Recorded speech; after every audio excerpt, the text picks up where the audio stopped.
Right, I was given this by a friend, MJ Darcy from the States, who has a big, she's a big fan. Let me turn my microphone up because it seems very quiet there. Big fan of Matthew Macfadyen and especially his performance as Mr. Darcy.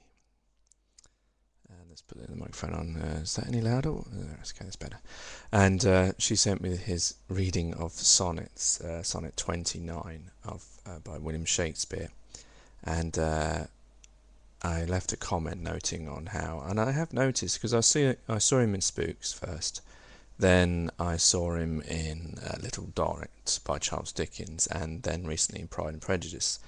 And I must say, in Spooks, he always looked slightly drugged in his something about his eyes that and you notice this when he's reading this sonnet that when he looks up his eyes don't look as clear. When you see him in Little Dorrit and when you see him in Pride and Prejudice, his eyes are a lot better the way he looks. Some people have those druggy like eyes. I don't know why this was the case, but he seems to have fixed it. Anyway, that's got nothing to do with it. Now I'm going to read how it should be read. Hopefully, William Shakespeare, his love sonnet, Sonnet 29, when in disgrace with fortune in men's eyes. And unlike him, this is the first time I'm going to read it. So I hope there's not too many complicated words. And hopefully I pronounce my H's, which he doesn't seem to.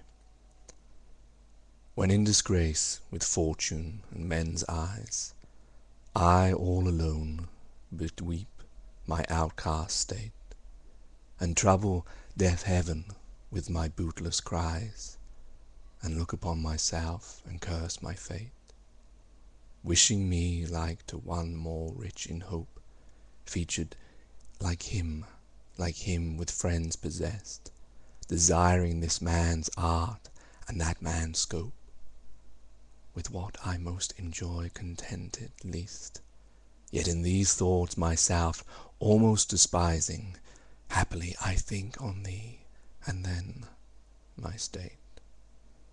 Like to the lark at break of day arising, from sullen earth sings hymns at heaven's gate. For thy sweet love remembered such wealth brings, that then I scorn to change my state with kings.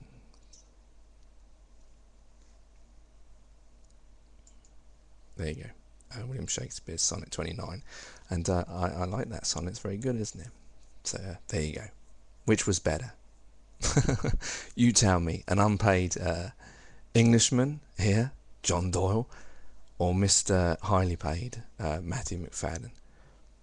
Now be honest now.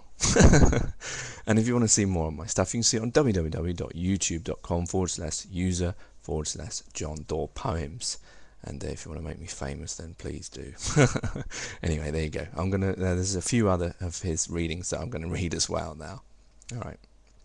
Thank you kindly. Take care. Take it easy, and peace.